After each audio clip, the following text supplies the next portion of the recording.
Denver Nuggets and Nikola Jokic, because on Saturday night they suffered what was maybe the worst loss of a team so far this season, all things considered. The Nuggets have been struggling. A lot of talk about, we did this whole thing on Friday with the MVP ladder, and I want to start here with that. Guys, ease up a little tiny bit, okay? Seriously. It's reaching like a fever point that I don't like at all. With this Jokic MVP, Luka did this, he deserves it. Jokic didn't do this. Nobody's done any of this. Like I just think, it's December 9th, guys. I know we talked about the MVP stuff on Friday. I had my qualms with what was being said in that article, but ultimately, let's wait it out, okay? Because I promise you, come mid-February, come the start of March, if the Nuggets are still, struggling to stay above 500, keep their head above water, and they're, in a play-in spot, and the Mavericks are top 2, top 3 seed, and Luka's looking the way he's looked over the past couple weeks, I promise you guys, the conversation will be different. I swear to you, okay? I swear to you. So let's reel it in. Because, I can't. I tweeted out a screenshot of Jokic's game last night because he popped the fuck off again last night. It was like, yo, this is crazy. Because he's genuinely having one of the best individual starts to a season ever in the history of the league. Okay, this is like going to be one of the greatest seasons ever if he continues down this trend. And I just tweeted out a screenshot. People were like, stop sucking his dick. And I'm like, dude, chill out. This shit's going to be all right, okay? I promise you they would not give if it gets to that point and they're talking about giving it to a team that's an 8 seed, then we can have a different conversation, okay? And I get it. I get it. Like I tweeted his box where someone said, Luka does this all the time. Well, I don't know if that's necessarily true all the time. But I tweeted, yeah, it's fucking cool and Luka does it too. Like I don't understand. Don't understand. And you know what? This year, I've always said, be a fan how you want to be a fan. No, I'm gatekeeping fandom this year. That's it. I'm gatekeeping it. I'm going to be a gatekeeper. I'm going to gatekeep. Just from a mental health perspective, sometimes some of the ways that some people view sports, I don't think is a healthy relationship. And this is supposed to be a fun, entertaining experience, right? It's Paul's gifted 10 memberships. How about that, Paul? Wow. How about Paul coming through? Huh? That's a good-looking guy over there. But no, as I was saying, it's bread and circuses. We already know that. They're trying to distract us from how fucking shit our lives are. So just let it distract you. Don't let it fester into your life being shit.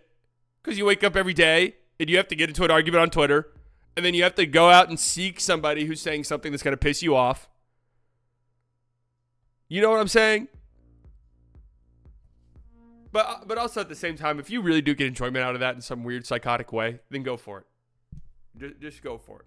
Okay.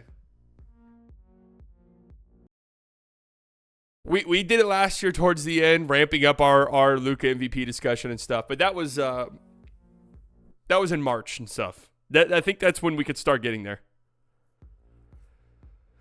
The other Paul, the two Pauls. Paul's gifted 5. Slightly political theory. Yeah, one day this week, actually, we're going to go through. I'm going to give you guys a book to read. We're going to read it and talk about it on stream, okay? But anyways, I just don't think it's a healthy way to talk about sports. We're 4 minutes into this, and I'm really rambling. Somebody's knocking at my door. They're just going to have to wait. Paul's gifted another 5. Holy shit. So Jokic had 56 points in this loss to the Wizards to go along with 16 rebounds and 8 assists. He set the record, the NBA record, for most field goal attempts. Most field goal attempts in a quarter with 21 in the third quarter. Now, I watched this game. I wanted to get in on the Nuggets, and I think I'm going to do a video, if not today, then tomorrow, about this Denver Nuggets team. And Paul's gifted another 10. Holy shit, they're having a Paul off. They're having a Paul off in the chat.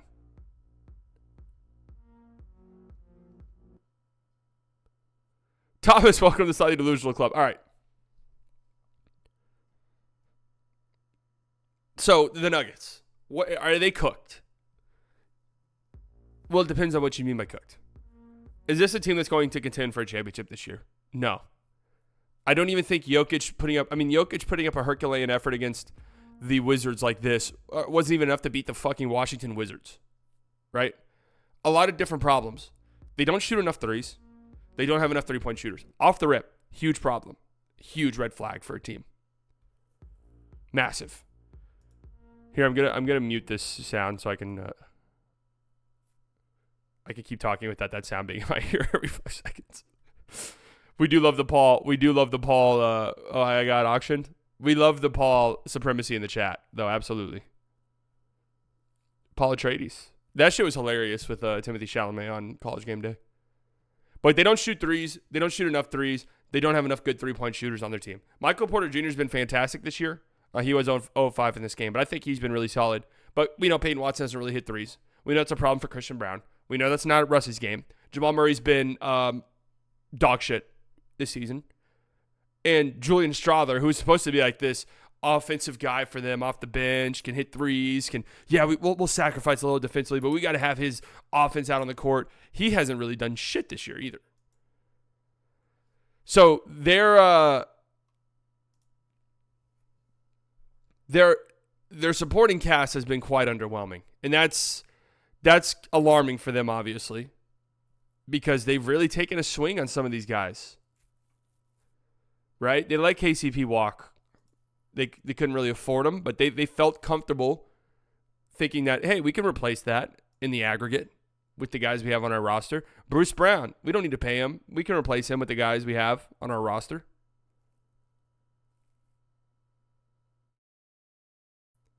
And it has not paid out. It has not paid off at all. Calvin Booth has done a terrible job. I mean, there's no two ways around it. They've done a terrible job building this roster. Like, you're not going to pay KCP. All right, that might have been outside of your price range. You're not going to pay Bruce Brown. All right, that might have been outside of your price range. You're going to pay Zeke Naji. Like, Zeke Naji's making $8 million a year. That's not even that much money in today's NBA. $8 million. In theory, $8 million should be a very easily tradable contract, right?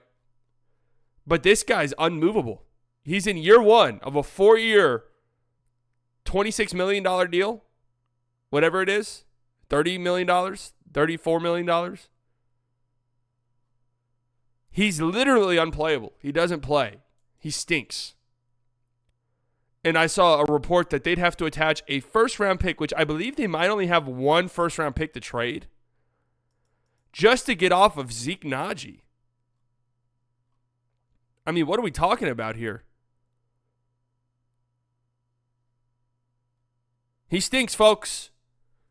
But this game against the Wizards, what really stood out to me more than anything else, Jamal Murray didn't play in this game. Aaron Gordon also missed this game. Aaron Gordon is very important for them, right? He was great last night.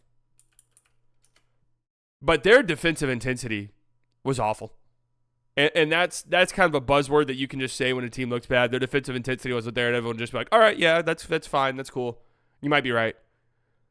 But I urge you to go back and watch the first quarter of this game.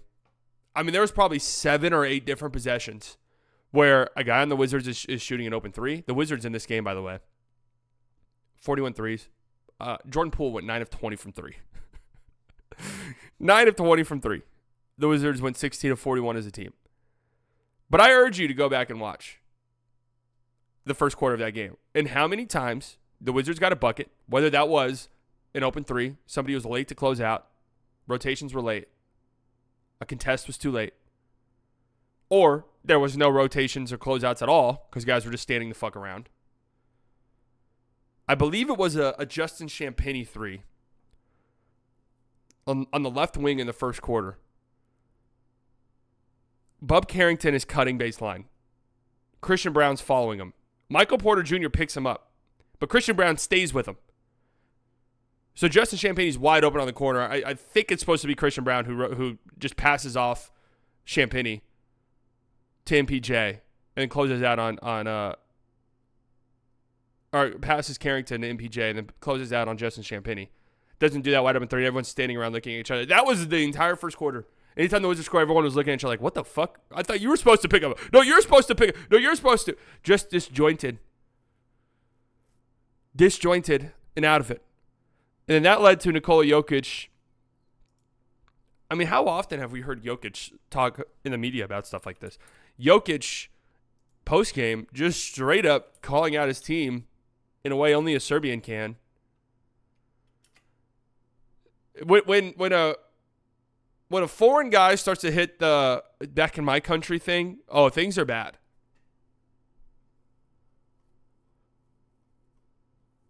When a foreign guy starts to say back in my where I'm from, things are really reaching a boiling point. But he had a quote, and I'm trying to find it. No, he didn't call them slow horses. That would be the end. That would be the end of it. Why is it hard for me to find direct quotes on Twitter? I mean, this platform is a piece of shit, garbage piece of shit. Jokic never talks about his team outside the locker room, so you know it's dire. Yeah, that's the problem. He said to cut people's pay. Yes, that is what he said.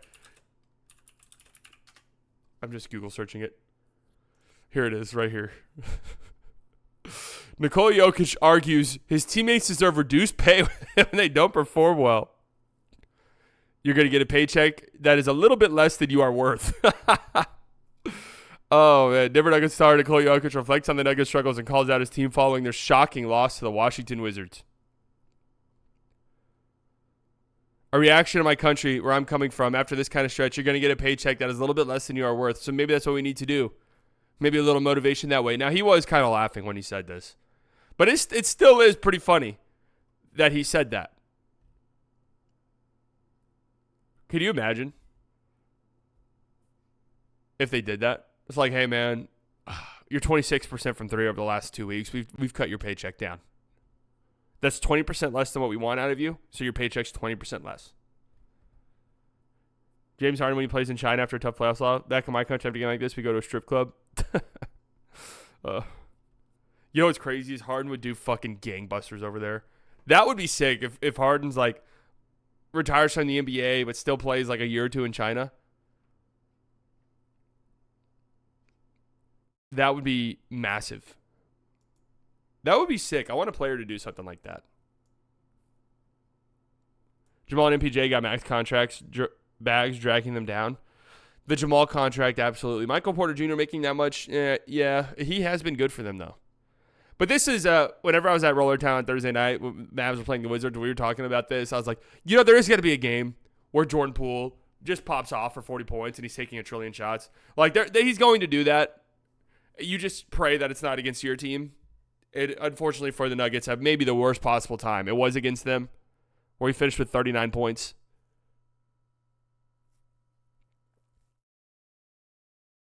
Chandler Parsons on their show this morning was fawning over Jokic on off numbers when talking the Wizards game. This is frustrating because they don't bring up the starting five plays together so much. So, speaking of the starting five, watching this game, as well as their game yesterday, look, man, I think that it's funny because we talked about how bad this fit was. We talked about, this signing's not going to work. I really do think Russell Westbrook makes more sense currently in their starting lineup than Jamal Murray does.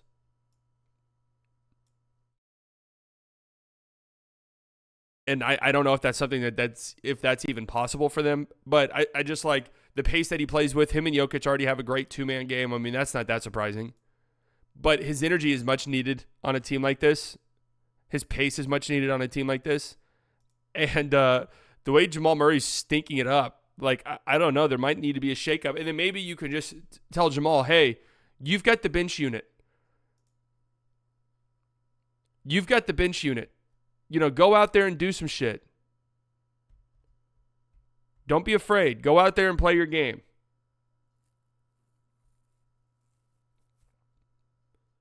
This is unbelievable. So when Russell Westbrook's on the court by himself with no Jamal Murray and Nikola Jokic, they have a minus 38 net rating with an 84 offensive rating. Holy shit. But when Jamal Murray's out there with no Russ or Jokic, they're plus 4. So if you're looking for ways to survive these non-Jokic minutes, it could be possible. No, the Russell Westbrook minutes without Jokic and Jamal Murray are a catastrophe. So they had this terrible loss against the Wizards. I mean, that defensive effort was so poor and so terrible. I mean, they don't have great perimeter defenders. We already know that. But when that's the case for you, you have to rotate. Well, I mean, you see the Mavericks do this. The Mavericks don't have like great perimeter defenders on their team, but they rotate incredibly well. They communicate well. They have rim protectors. So if you funnel drivers into them, they can protect the rim. Jokic has been terrible defensively this season. Absolutely bad. But then the Nuggets turn around next night, pop off against the Atlanta Hawks. Jokic, 48, 14, and 8. So do the math there. These were back-to-back games, 56 and 48 points. Over 100 points in a 2-night stretch. Insane. Michael Porter Jr. had a great game in this one as well. Again, Aaron Gordon's very important for what they have going on. So him being back just helped out.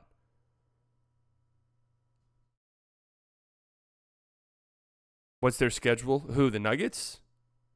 And the Hawks were one of the hottest teams in the league entering this game. So it is a pretty impressive win for them to bounce back after what we saw. More points in 24 hours than Wilt. And we never saw proof that Wilt even did that. Remember that. So I don't know. It's kind of sad watching because it does feel like we're witnessing one of the greatest peaks in the history of the game currently with Nikola Jokic. And you look at the surrounding pieces and it is like, how the fuck did we get here? You know?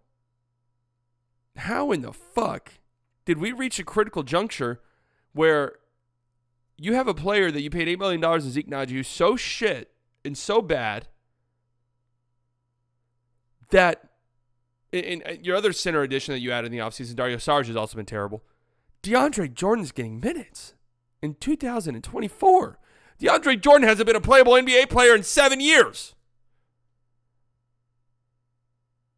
Go watch his minutes against the Wizards. Go watch DeAndre Jordan's minutes against the Wizards.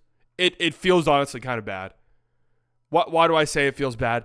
It's like, oh, Grandpap shouldn't be out there. Like, it's, I don't know if you guys Thanksgiving ever did like a family football game, but you reach a point where, you know, Grandpap's out there. There's a year comes by where it's like, oh, Grandpap probably shouldn't be playing this year. We're worried about him. That was 7 years ago for DeAndre Jordan, mind you. That was 7 years ago. Grandpap, it's time to stop playing the family touch football game. Okay?